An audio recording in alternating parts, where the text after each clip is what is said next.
Hola, ¿qué tal? Y bienvenidos a un nuevo vídeo. En el día de hoy vamos a hacer uno de los antiguos formatos del canal que creo que son bastante interesantes para vosotros. Será un vídeo un poco más largo, ya que va a ser una tesis de inversión, un análisis, ¿no? de una compañía. Y nada, espero que os parezca interesante. Ya sabéis, como una nota, decir que, bueno, pues evidentemente toda la información que hemos extraído y que aparece en la presentación se ha obtenido de la plataforma TIKR y se ha comprobado también con los datos de la SEDAR, que es la web oficial en la que aparecen todos los datos de inversión de compañías canadienses. Y también decir que efectivamente este vídeo no constituye ni una recomendación de compra ni de venta de este valor, que cada inversor debe hacer su propio proceso de investigación acerca de compañías y que la inversión en capital riesgo, en renta variable, puede implicar pues pérdidas irrecuperables del capital. Así que nada, una vez hecho este anuncio, esta especie de recordatorio a los espectadores, vamos a proceder a hablar un poco de esta compañía. En primer lugar, MTI Food, como sabéis, bueno, pues es una compañía bastante conocida en la comunidad, muy introducida y muy hablada acerca de ella en la comunidad de Twitter, en YouTube, etcétera, etcétera, en el mundo de habla hispana. Es una compañía canadiense que fue introducida por el youtuber y gestor de fondos Alejandro Estebaranz, aunque bueno, pues era principalmente conocida por las inversiones que hizo en ella el fondo Don Bill Kent, un fondo de inversión en small caps de compañías canadienses. En primer lugar, es importante destacar que el rendimiento histórico de la compañía en bolsa ha sido de un 20% anual en los últimos 20 años, es decir, ha sido algo muy intenso, un crecimiento muy intenso desde los últimos 20 años, y es algo que, bueno, no somos analistas técnicos, pero lógicamente si un negocio pues rinde en bolsa, una acción rinde en bolsa a un 20% anual desde hace casi pues 20 años, es evidente que el negocio algo bueno tiene que tener, ¿no? Lógicamente es una compañía, bueno, pues operadora de franquicias con diferentes marcas, tanto en Estados Unidos como en Canadá. También a nivel internacional tienen bastante presencia en Emiratos Árabes y en Dubái, si no recuerdo mal. También a través de Kahala, si no recuerdo mal, hay alguno en Barcelona, si no recuerdo mal. Tiene también unos elevados márgenes brutos, superiores siempre al 80%. Hubo un año en el que estuvieron cerca, ¿no? Pero siempre son superiores al 80%. Y su modelo de negocio es asset light, es decir, es poco intensivo en capital. Tiene un CAPEX en relación a las ventas, incluso en relación al cash flow de actividades operativas, muy bajo. Es una compañía con buenos retornos sobre activos, siempre alrededor del 5%, 5 o 6%, algún año bueno, baja un poco, y sobre el capital invertido. Desarrolla una muy buena estrategia de adquisiciones que ha ido implementando a lo largo de toda su historia, y aunque tiene un poco de deuda, digámoslo así, en los últimos años se ha apalancado bastante para hacer adquisiciones, aunque este año han repagado bastante y en el año anterior, y ha tenido también dificultades en los últimos años con el coronavirus, ¿no? Con lo cual esos son algunos de los puntos así a destacar acerca de la compañía, que son tanto buenos como, bueno, pues algo malos, ¿no? La compañía lleva prácticamente plana en bolsa desde los últimos 5 años, porque hubo un periodo en 2018 que, bueno, hicieron un par de adquisiciones que el mercado tuvo un poco de miedo, luego vino la caída del coronavirus y luego posteriormente, bueno, pues la posterior subida y ahora ha bajado a niveles de hace casi más o menos un año y medio más o menos. En primer lugar, vamos a describir el modelo de negocio de la compañía, es decir, cómo obtiene ingresos la compañía. MTI es una compañía que opera y franquicia restaurantes bajo más de 70 marcas en Estados Unidos, Canadá y a nivel internacional, como dije anteriormente. Las principales fuentes de ingresos de la compañía son las siguientes. En primer lugar, recibe ingresos por royalties de sus franquiciados, es decir, les cobra un porcentaje sobre ventas por utilizar alguna de las marcas del portfolio de MTI, recibe ingresos por procesado y distribución de comida que vende a sus franquiciados, es decir, tiene una serie de fábricas en las que desarrolla pues ingredientes esenciales para la producción de los menús y eso se lo vende a sus franquiciados. En esta parte el negocio pues tiene unos márgenes más bajos porque hay que hacer, bueno, pues una inversión mayor en el mantenimiento de las fábricas, de las plantas para la producción de alimentos. Recibe también ingresos por emisión de franquicias, es decir, cuando alguien solicita y quiere convertirse en franquiciado, pues tiene que pagar una determinada tasa para operar con una de las marcas de MTI. También recibe ingresos por venta de locales y activos que dejan de ser utilizados. Cuando algún restaurante por algún motivo se cierra, MTI puede venderlo y obtener una serie de ingresos por esa venta. Reciben también ingresos por las tiendas que ellos mismos operan bajo su marca, es decir, tienen que tener algunas tiendas ellos mismos, algunos restaurantes, algunos locales, para efectivamente convencer a los franquiciados de que el modelo de negocio es bueno. Y también reciben ingresos por royalties para ser utilizados posteriormente en campañas publicitarias de sus marcas, ¿vale? Es decir, muchas veces las marcas pagan en forma de royalties, incluido en la parte, bueno, pues de ingresos por royalties de los franquiciados, pagan por, bueno, básicamente que luego MTI utilice todo ese fondo o parte de ese fondo para hacer gastos en publicidad de forma conjunta o hacerlo de forma más eficiente, con lo cual, bueno, pues es una idea, digámoslo así, de más interesante que si la propia marca tuviese que hacer su propia difusión publicitaria, por así decirlo. Algunos números importantes de la compañía que creo que hay que destacar, voy a sacar el puntero láser rojo, son los siguientes. En primer lugar, es el tipo de ingresos por producto. Como sabemos, la gran mayoría de ingresos de MTI, el 50%, al menos en 2021, venían de las operaciones que provenían de las franquicias. Es decir, la mayor parte de los ingresos de MTI que obtiene es por las franquicias, que es básicamente dinero limpio que le entra a MTI sin tener que hacer ningún tipo de inversión extraordinaria, sin tener que hacer ningún tipo de pago de rentas, en fin, cosas por este estilo. Luego, otra parte de los ingresos importantes son los fondos de promoción, que son esa especie de ingresos por royalties que luego MTI utiliza para las campañas publicitarias que hemos comentado. Otra parte de los ingresos es la parte del procesado de comida y distribución y venta a los franquiciados. Y otra parte de los ingresos son las tiendas, efectivamente, que ellos mismos operan bajo su marca. Con lo cual vemos que la mayor parte del negocio de MTI comprende, bueno, pues las franquicias, luego otra parte está relacionada con el procesado de comida y otra parte con las tiendas que ellos mismos operan bajo su marca. Respecto de las ventas totales de todos los restaurantes de MTI, los ingresos de MTI, vamos, los revenues en 2021 fueron de 550 millones, pero las ventas totales de todos los restaurantes que forman las marcas de MTI ascendieron a 3.600 millones de dólares, ¿vale? Es una cantidad ya bastante importante. Un 35% de la actividad, como vemos aquí, se desarrolló en Canadá. Y una parte también importante, otra parte muy importante del negocio se ha desarrollado en Estados Unidos, ¿vale? Diversificado, digamos, en lo que ellos llaman como Estados Unidos Central, la costa este, fundamentalmente, pues, bueno, pues toda la zona de Nueva York y tal, y la costa oeste, bueno, pues relacionada con California, fundamentalmente, donde tienen bastantes establecimientos. Y luego un 3% del negocio internacional, que aquí puede ser una de las principales fuentes de expansión en el futuro de la compañía. Así que esto es bastante interesante. Otra cosa a resaltar también, esto ha sido extraído del último informe anual de la compañía, es que el 64% de las tiendas son tiendas que están en la calle, mientras que un 14% están en centros comerciales, fundamentalmente, y otro 22% en otro tipo de formatos no tradicionales. Estas tiendas de centros comerciales han ido perdiendo peso a lo largo del tiempo y se han ido sustituyendo, por así decirlo, por tiendas en la calle, que es al parecer una tendencia que ha ido cambiando a lo largo del tiempo. Antes la gente iba a los centros comerciales, pero ahora, sin embargo, la gente prefiere hacer estas comidas, este gasto en la calle. Así que, bueno, pues es algo diferente, unas tendencias diferentes, y MTI parece que supo entender bien esas tendencias y por tanto incrementó bastante su presencia en las calles. Así que esta es un poco, bueno, pues algunos de los números interesantes de la compañía que creo que aportan valor para entender un poco cómo funciona el negocio y fundamentalmente eso, que tiene presencia tanto en Estados Unidos como en Canadá, un pequeño porcentaje a nivel internacional, pero que efectivamente pues podrá ir creciendo a lo largo del tiempo si sigue haciendo buenas adquisiciones en el futuro. La pregunta que nos tenemos que hacer ahora es la siguiente, es decir, ¿es MTI un buen modelo de negocio o no? Personalmente, y a mi modo de ver, por al fin y al cabo yo estoy dando mi visión sobre la compañía, creo que es una buena forma de hacer un negocio.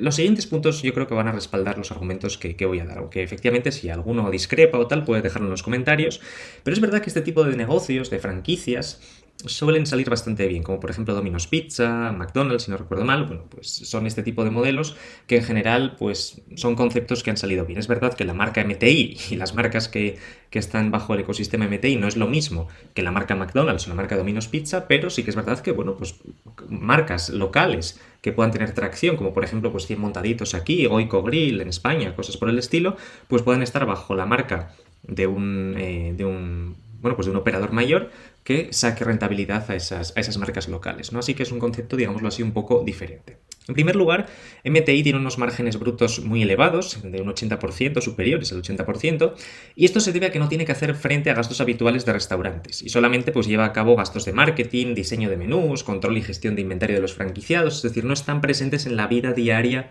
del restaurante. Ellos dan ayuda a los franquiciados para el diseño de los menús, la estrategia de marketing, cómo tienen eso pues, que gestionar el inventario para conseguir optimizar la producción de comidas, en fin, es un concepto muy interesante que crea sinergias positivas entre el franquiciado, que es una persona, bueno, pues que inicialmente puede tener dificultades para hacer mover el negocio, y el know-how, es decir, el conocimiento sobre ese mercado que tiene la compañía. MTI además tiene un CAPEX muy bajo debido principalmente a que no tiene que hacer inversiones en locales y adquisición de maquinaria. Incluso el CAPEX que he puesto aquí está un poco más elevado del normal, porque no he tenido en cuenta que la compañía, cada año, los locales que cierran, muchos que algunos se cierran, los vende. Los vende, con lo cual podríamos incluir en una partida del flujo de caja disposición de activos y venta de propiedades, ¿no? Con lo cual esto es algo muy, muy interesante que hace que el CAPEX de la compañía sea extremadamente bajo. Y eso es algo que, bueno, que en un contexto inflacionario pues es muy interesante. ¿Por qué? Porque tienes un alto poder de fijación de precios y al mismo tiempo tienes que hacer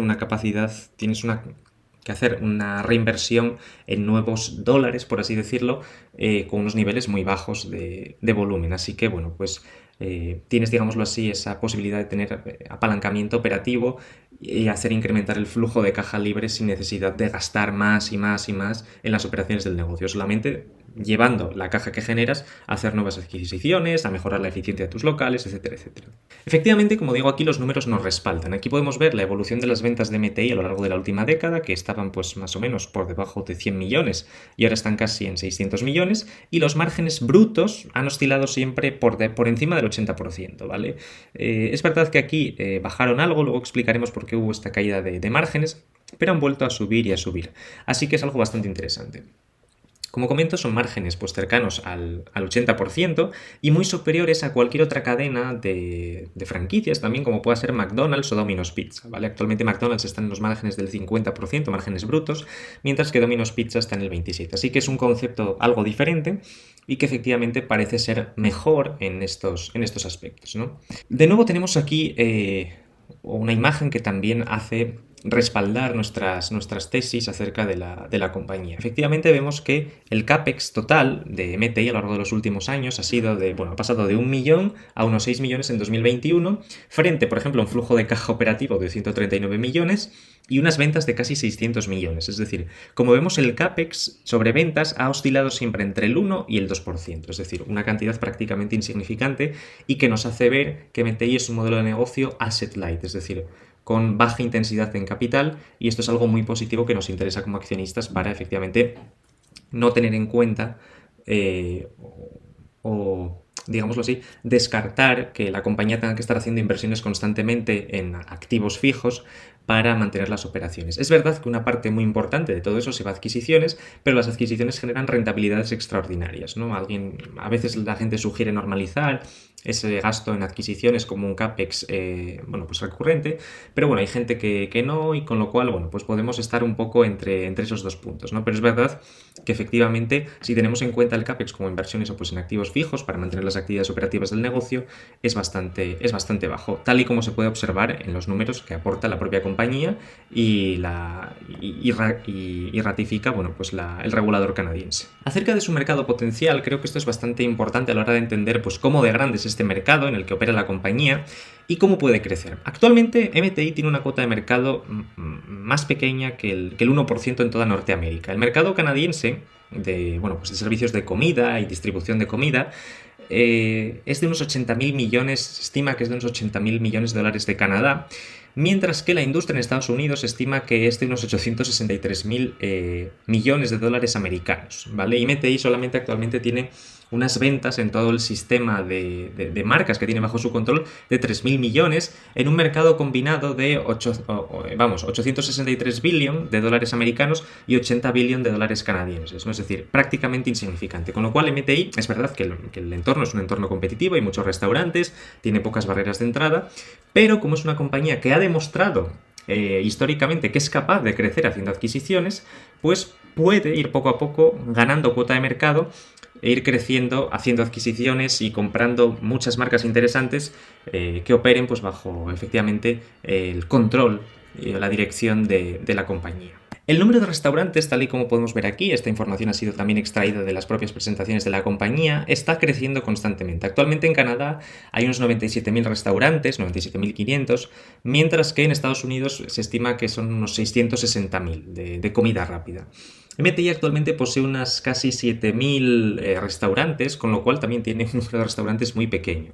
Con lo cual, si sigue haciendo adquisiciones de otras marcas, pues puede crecer también y hacer que esto pues vaya aumentando poco a poco y componiendo valor a largo plazo. Otra cuestión que señalan aquí en la propia presentación de la compañía y que creo que es interesante y que puede ser algo que, bueno, pues sea otro punto a favor de MTI para el futuro, es que en Canadá hay un gasto, un porcentaje de gasto en comida, es decir, el porcentaje de gasto en comida en restaurantes es bastante más bajo aún en Canadá que en Estados Unidos.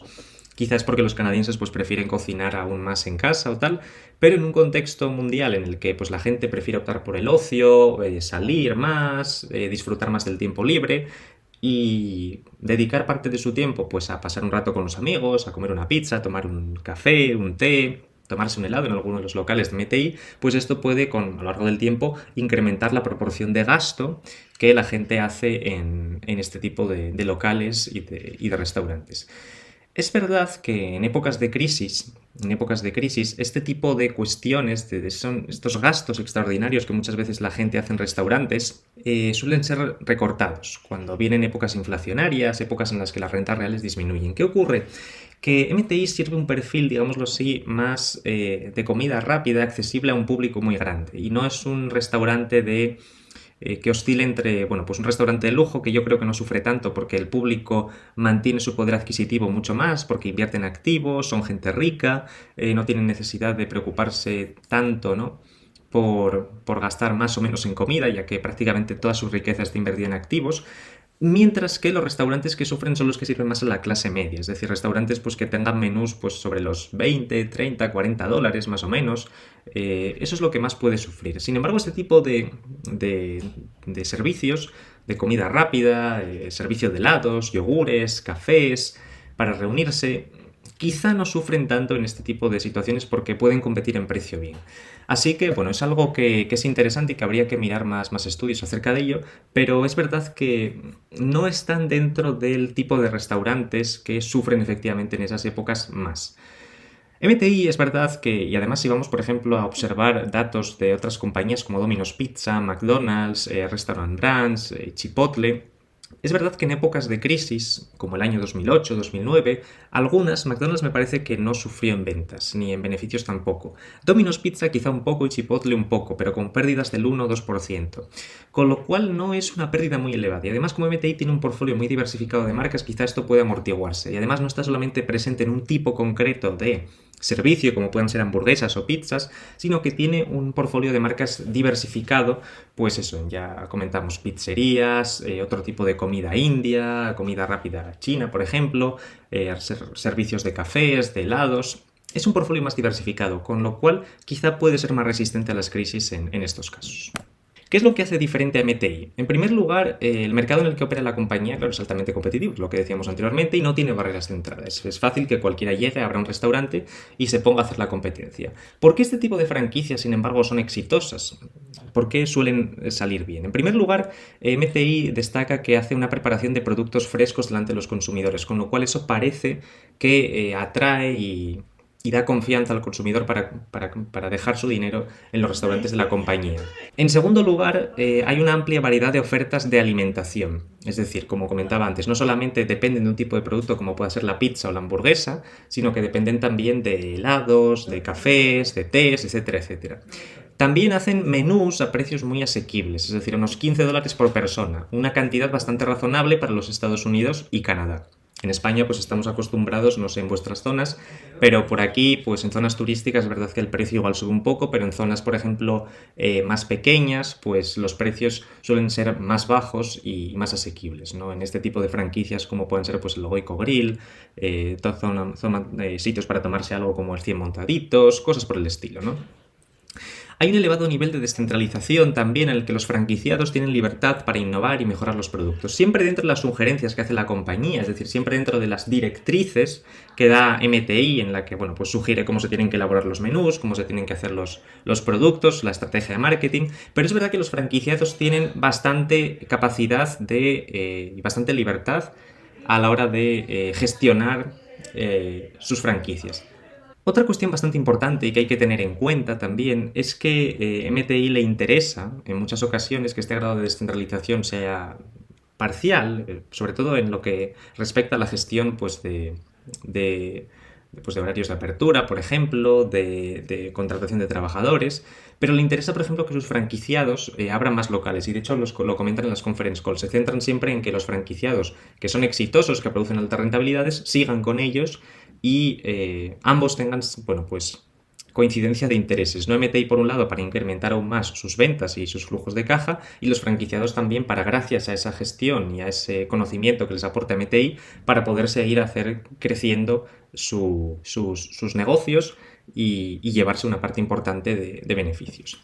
Y luego también, como comentaba, pues una buena promoción y una buena capacidad de difundir los productos gracias a las campañas publicitarias que hacen. Algo que a veces es difícil para un restaurante solo, gracias a la plataforma de MTI, que tiene distribución tanto por todo Estados Unidos como por Canadá, pues pueden hacer esto y pueden, bueno, pues digámoslo así, tener una capacidad de alcance mayor que si la campaña publicitaria se hiciese solamente por parte de un restaurante. Respecto del equipo gestor, es una compañía que históricamente fue dirigida por Stanley Ma, es decir, una persona que siempre se centró en gestionar su restaurante de comida, poco a poco fue haciendo distintas adquisiciones, tenía bastante ojo para las adquisiciones, consiguió, bueno, pues que el grupo MTI siguiese hacia adelante, y aunque actualmente está retirado de la gestión diaria del negocio porque tiene como unos 70 y algo años, está en el equipo directivo y controla el 16,24% de las acciones en circulación, es decir, tiene mucho interés en que efectivamente la compañía salga adelante. El CEO actual es Eric Lefebvre, que posee unas 11.000 acciones de MTI, es decir, es un patrimonio de unos, con el precio actual de la acción, unos $600.000 de Canadá en acciones, más un salario de $1 millón de Canadá. Sinceramente preferiría que Eric Lefebvre pues incrementase un poco su participación en la compañía, comprase más acciones. Es verdad que recientemente ha comprado un paquete de unas 300 en junio, si no recuerdo mal. Eso es algo que está bien, pero creo que, bueno, pues sería interesante que como insider y como persona que conoce el negocio, pues se lanzase a comprar unas pocas más de acciones para efectivamente dar confianza a los inversores y hacer ver pues que él efectivamente también tiene intereses en que la compañía salga adelante. Aunque es verdad que, insisto, que Stanley Ma, bueno, pues posee el 16,24% de las acciones y tiene la mayor parte de su patrimonio, pues por no decir todo, en la compañía, en acciones de la compañía. Así que es verdad que hay un grupo de insiders que tiene un control bastante importante de la compañía y la gestión en general siempre ha sido muy buena. Respecto de la estrategia de asignación de capital que ha llevado a cabo la compañía en los últimos años, se puede decir que ha sido muy buena. Es decir, la compañía ha tenido, insisto, un retorno muy bueno en los últimos años en bolsa, un crecimiento de casi el 20% anual. Pocas compañías pueden decir esto a lo largo de muchos años. Sí que es verdad que estos últimos 5 años pues, han sido complicados por el tema del coronavirus, fundamentalmente, que impactó negativamente en la cotización de MTI, pero sí que es verdad que causó algunos problemas en la propia cadena, pero ha mostrado resultados mejores que ya en el año 2019, así que bueno, pues es algo que parece que vemos que está funcionando y que está haciendo que el negocio pues sea en efecto un negocio resistente a cualquier crisis, ¿no? Si ha sobrevivido a un cierre de tiendas, si ha sobrevivido a un cierre de locales, pues puede, y si ha sobrevivido también a la crisis económica de 2008, presumimos que puede sobrevivir también a escenarios pues bastante más apocalípticos, ¿no? Que puedan venir en el futuro. En general, insisto, la estrategia de asignación de capital de la compañía ha sido buena a lo largo de los últimos años y los datos así lo reflejan. Vemos que el flujo de caja de actividades operativas de la compañía se ha ido incrementando de manera constante en los últimos 10 años. Ha sido pues una forma muy reiterada de generación de flujo de caja. Y vemos que los principales gastos de la compañía, como vemos en verde y amarillo, está destinado a hacer adquisiciones y a repagar deuda. Como es una compañía que crece por adquisiciones, con un modelo de crecimiento inorgánico, utilizan muchas veces el flujo de caja operativo que ellos generan para hacer adquisiciones, pero cuando a veces necesitan hacer una adquisición grande, para por ejemplo absorber a un rival o a un posible competidor, pues lo que hacen es piden deuda, es decir, se apalancan un poco, como saben en efecto que las compañías que compran son rentables, pues se apalancan un poco para conseguir eso, consiguen financiación suficiente para hacer la compra de ese negocio, con el flujo de caja extra que genera esa adquisición, repagan la deuda y siguen en ese ciclo, ¿vale? Muchas compañías que operan en este modelo de crecimiento inorgánico lo hacen así, por ejemplo Constellation Software con el flujo de caja de actividades operativas más deuda hacia adquisiciones. Enhouse Systems, por ejemplo, es un poco diferente, no les gusta utilizar deuda. Heyco, por ejemplo, a veces utilizan deuda para eso. Transdigm, por ejemplo, una compañía muy parecida a Heyco,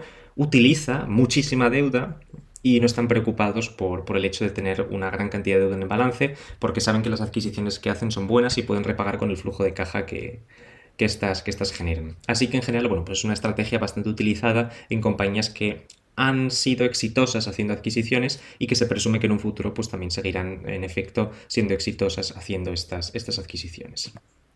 Como digo, la estrategia de la compañía no ha sido mala en los últimos años, sobre una base de adquisiciones de 848 millones.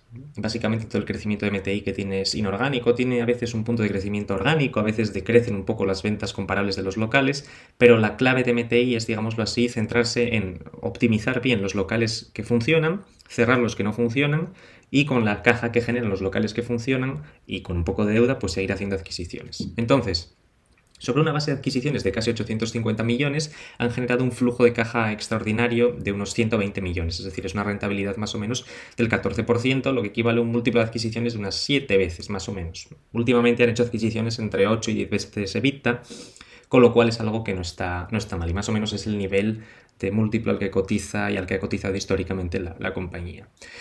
Este contexto de subida de tipos de interés en el que estamos viviendo, y además recientemente el Banco Central de Canadá ha hecho una subida de tipos de interés, es algo que hace que las valoraciones se compriman. Aquí podemos ver en este gráfico, que es un gráfico que representa la evolución del ratio de precio-beneficio del SP500 frente a la evolución del bono a 10 años, que está muy correlacionado con, bueno, pues los tipos de interés que fija la Reserva Federal. Vemos que efectivamente cuando los tipos de interés suben, las valoraciones de los activos bajan, con lo cual esto es bastante positivo para MTI. ¿Por qué es positivo para MTI? Porque cuando los tipos de interés suben y hay, digamos, interés por la renta fija en este caso, el interés por la renta variable cae, ¿vale? Con lo cual es cuando es verdaderamente interesante hacer adquisiciones de negocios que efectivamente generan retornos buenos y que generan flujos de caja buenos. Así que, efectivamente, muchas de las compañías que hacen adquisiciones lo están comentando, que en este periodo de subida de tipos van a volver a hacer adquisiciones porque precisamente ellos mismos en MTI dijeron que tanto en 2020 como en 2021 no hicieron ninguna adquisición porque el panorama y las valoraciones estaba en un nivel que no les gustaba para nada. Y dicen que prefieren esperar, tienen caja suficiente para hacer adquisiciones y que prefieren esperar a cuando las valoraciones hayan caído para obtener unos buenos retornos, ¿vale? Por tanto, ellos hacen esa especie de timing para incorporar negocios que les gustan a su cartera cuando las valoraciones han caído, que es lo que todos los inversores tendríamos que hacer cuando efectivamente los tipos de interés suben, ¿no? No asustarnos en este caso, sino ser decisivos en la compra de buenos negocios que puedan generar muy buenos retornos a futuro. Por ejemplo, un ejemplo de cuánto paga MTI por las adquisiciones. El ejemplo de Papa Murphy's, que es una compañía que adquirieron, si no recuerdo mal, en el año 2018, 2019 más o menos. Es una pizzería fundamentalmente, y es uno de los puntos ahora de venta de MTI más importantes. MTI se comprometió a hacer la adquisición de esta compañía por unos 190 millones de dólares estadounidenses. Esta compañía generaba unos 30 millones de dólares estadounidenses en EBITDA. Y la deuda neta de la compañía también se comprometió a pagar la MTI, que eran unos 77,4 millones de dólares americanos. Es decir, se efectuó una transacción por unas 8,9 veces EV/EBITDA, ya que hay que sumar la deuda que adquirieron. El precio normal para la industria de la restauración más o menos es este. Históricamente las transacciones de compra que ha hecho MTI han estado entre 8 y 10 veces EV/EBITDA y, como vemos, pues han sido bastante buenas en este sentido para generar retornos buenos para la compañía. Y insisto, el retorno sobre la equity de MTI pues está en el 15-16%, que es más o menos, bueno, pues una cantidad bastante buena para un negocio que crece haciendo adquisiciones. Siempre que eso sea superior al coste del capital de la compañía, pues es algo que efectivamente generará valor para los accionistas. Otra cuestión importante es hablar también de los datos financieros de la compañía. Como podéis ver en este gráfico hemos hecho una representación de la evolución efectivamente de los ingresos de la compañía, que se dispararon en 2019, cayeron en 2020 un poco y en 2021 se volvieron a incrementar. Y efectivamente vemos que los márgenes de beneficio bruto han estado siempre cercanos al 80%. Y bueno, pues los márgenes tanto operativos como de free cash flow han estado en torno siempre al 25, 20, 25%, con lo cual el negocio vemos que es rentable, siempre produce beneficios. Es interesante ver por qué hubo esta caída de los márgenes operativos y del free cash flow también aquí, aunque parece que se ha recuperado, y es porque MTI incrementó su presencia en el negocio de la distribución de comida, tal y como decíamos anteriormente. Este es un negocio que tiene unos márgenes algo menores que el negocio de las franquicias, que oscilan siempre en torno al 55%, márgenes EBITDA del 55%, mientras que el negocio de procesado de comida pues tiene márgenes del 14-15%. Genera beneficios, con lo cual eso incrementa los beneficios que tiene la compañía, pero a nivel general, como en el mix de ventas pues ganó un poco más de peso, pues los márgenes caen un poco, pero los beneficios son cada vez más elevados. Así que bueno, no es ningún problema ni algo que afecte negativamente a la evolución del negocio en el largo plazo, ¿no? Aquí podemos ver un poco otra información extraída de la compañía, en la que vemos pues la deuda y la evolución de la deuda y de la política de retribución hacia los accionistas. Efectivamente vemos que la política de retribución a los accionistas ha sido buena, han pagado dividendos, y en el año 2019 y 2020, que es cuando las acciones estuvieron muy baratas, fueron valientes y hicieron recompras, ¿vale? Con lo cual, como no estaban haciendo adquisiciones y estaban también repagando deuda, pues dijeron, vamos a recompensar un poco a nuestros accionistas recomprando unas pocas de acciones. Luego también, como vemos, el apalancamiento de la compañía ha disminuido, se incrementó la deuda en 2019 por efectivamente la adquisición de Papa Murphy, pero básicamente han reducido 200 millones de deuda en estos 2 años, con lo cual han bajado el nivel de apalancamiento a esas 1,8 veces en relación al EBITDA ajustado. En realidad, respecto al EBITDA, el apalancamiento es algo mayor, es unas 3 veces, pero aquí utilizan este EBITDA ajustado, que es el EBITDA más los impairments netos, pero prefiero hacer el cálculo con el EBITDA real, ya que bueno, así digamos parece que baja un poco el apalancamiento de la compañía. En realidad es un poco mayor, pero bueno, creo que es importante destacar que han bajado esa deuda que tenían, y eso es algo positivo que hace que, bueno, que se vean claras las prioridades del equipo gestor y que no se vuelven locos en endeudarse, sino que son prudentes y tienen disciplina financiera, que es algo que en general los inversores exigimos a las empresas. Respecto de la valoración, voy a considerar 2 escenarios, hacer un descuento de flujos de caja. En primer lugar, una valoración, bueno, pues la que pues tenemos en cuenta que MTI no consigue hacer muy buenas adquisiciones. Creo que eso no va a ser así, porque estamos en una época en la que las valoraciones están cayendo y la compañía puede cerrar negocios de adquisición de restaurantes o de marcas a buen precio, y digamos estimo que en este escenario sería capaz de crecer anualmente al 3% el número de restaurantes, y que los ingresos por restaurante pues que obtiene directamente MTI, no en relación a las ventas totales de la cadena de marcas, sino lo que obtiene neto MTI, sería un crecimiento del 2%, que es algo que es bastante más bajo de lo que se ha producido históricamente. Valorando con una tasa de descuento de más o menos el 12% y un múltiplo de salida para el valor terminal de unas 15 veces free cash flow, pues llegaríamos a que más o menos el valor por acción de la compañía, teniendo en cuenta toda la deuda que tiene, sería de unos $56 de Canadá por acción, que es más o menos un poco superior a lo que está cotizando actualmente. Es decir, que si hacemos esta estimación un poco plana, de crecimiento escaso para la compañía, digamos que la valoración estaría en fair value, más o menos. Es decir, que el mercado estaría estimando que MTI pues, va a tener poca capacidad de crecer, poca capacidad de incrementar el flujo de caja que genera por esos restaurantes que tiene, y el free cash flow yield, sin ajustar por esas adquisiciones que hace, pues sería del 6,8%, ¿vale? En este caso. Con lo cual este sería un escenario, digámoslo así, negativo, en el que la compañía, pues eso, parece que no consigue despegar bien. Y parece que es lo que está estimando el mercado. ¿Qué ocurre? Que si hacemos una estimación en la que MTI pues sí que consigue hacer crecer el número de restaurantes, por ejemplo, un 7% anual, eso sería haciendo pues adquisiciones y adquisiciones y adquisiciones año tras año, y sobre todo pues siendo valientes haciendo adquisiciones en un momento en los que las valoraciones están bajas, pues, y suponiendo que los ingresos por restaurante netos que recibe MTI pues crecerían al mismo ritmo, nos situaría en un valor de MTI con una tasa de descuento también del 12% y un múltiplo de unas 15 veces, nos situaría a MTI en un valor actualmente de unos $76 por acción, que yo creo que está más o menos en línea con lo que le da el consenso de analistas. Es verdad que este año llegó a estar en esos valores porque presentó buenos resultados, si no recuerdo mal. Bueno, pues no este año, pero sí que en diciembre, más o menos, algo así. Así que yo personalmente creo que este escenario es algo más probable. siempre que la compañía sea capaz de integrar bien las adquisiciones, no tener muchos impairments y no sobrepagar por las adquisiciones, pero vemos que históricamente no han hecho eso. Así que creo que este es un escenario probable y es el escenario en el que la compañía llega casi a 1.000 millones de ventas en el año 2027, con lo cual creo que es algo que se puede conseguir viendo el historial y la capacidad de generación de beneficios de esta compañía. Entonces, como conclusiones de esta tesis de inversión, de este análisis de MTI, en primer lugar decir que es una compañía con altos márgenes brutos y un modelo de negocio muy poco intenso en capital. Es una compañía que tiene el punto de crecer a través de adquisiciones. Sí que es verdad que tiene ese punto de crecimiento a veces de orgánico negativo, que es algo que tienen que solucionar, pues como haciendo más eficientes los locales, es algo que es recurrente bastante en las conference call.